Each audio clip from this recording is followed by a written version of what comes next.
সব মাস্তানকে কি আমরা ধরতে পারি, নাকি ধরা সম্ভব? সব বুঝেও কেন যে আপনারা মাঝে মাঝে অবুঝ হয়ে যান?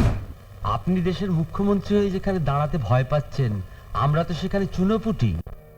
কেন্দ্র থেকেই দাঁড়াতে পারেন না, আমি আমার পয় জায়গা বদল করব না। যেখান থেকে বারবার জিতে আসছি সেই বাটা থেকে আমি দাঁড়াবো।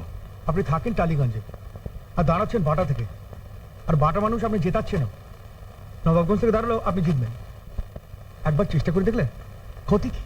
চেষ্টা করতে হয় আপনারা করুন, আমি এর মধ্যে নেই। তার মানে বিভাস চক্রবর্তী বিরোধী দলের নেতা হয়ে আবার বিধানসভায় আসবেন আর প্রতি কথায় আমাদের গালে চুনকালি মাখাবেন।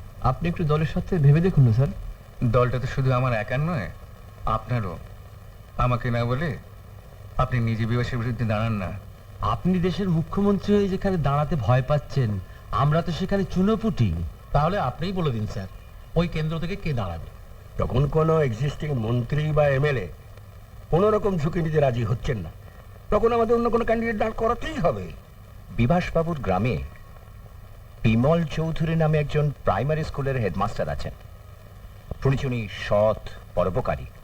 ওই এলাকার সমস্ত লোক ওকে দেবতার মতো ভক্তিশ্রদ্ধাও করে।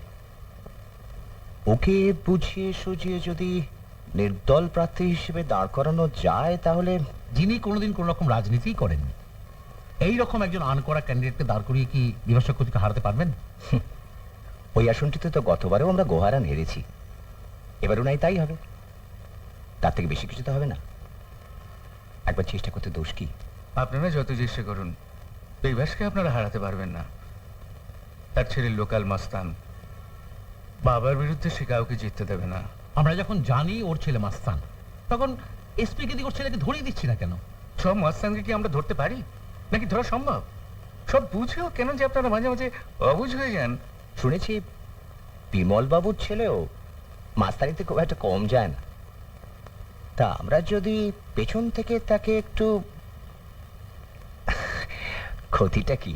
শুনুন অরুণ বাবু, বিভাসকে যদি এই মাস্টার হারাতে পারে, তাহলে আর আমি কোনোদিন রাইটার্সে ঢুকবো না। আপনি রাইটার্সে ঢুকবেন না, তার মানে মন্ত্রিত্ব ছেড়ে দেবেন? হ্যাঁ, শুধু ছেড়েই দেবো না, ওই প্রাইমারি স্কুলে হেডমাস্টার যদি বিভাসকে হারাতে পারেন, তবে তিনিই হবেন এই রাজ্যের মুখ্যমন্ত্রী।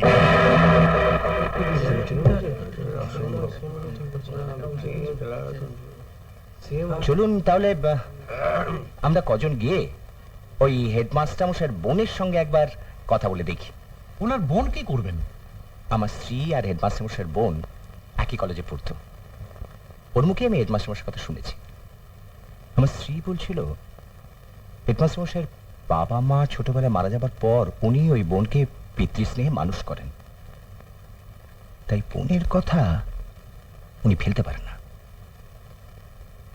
বোনকে রাজি করাতে পারলেই হয়ে যাবে।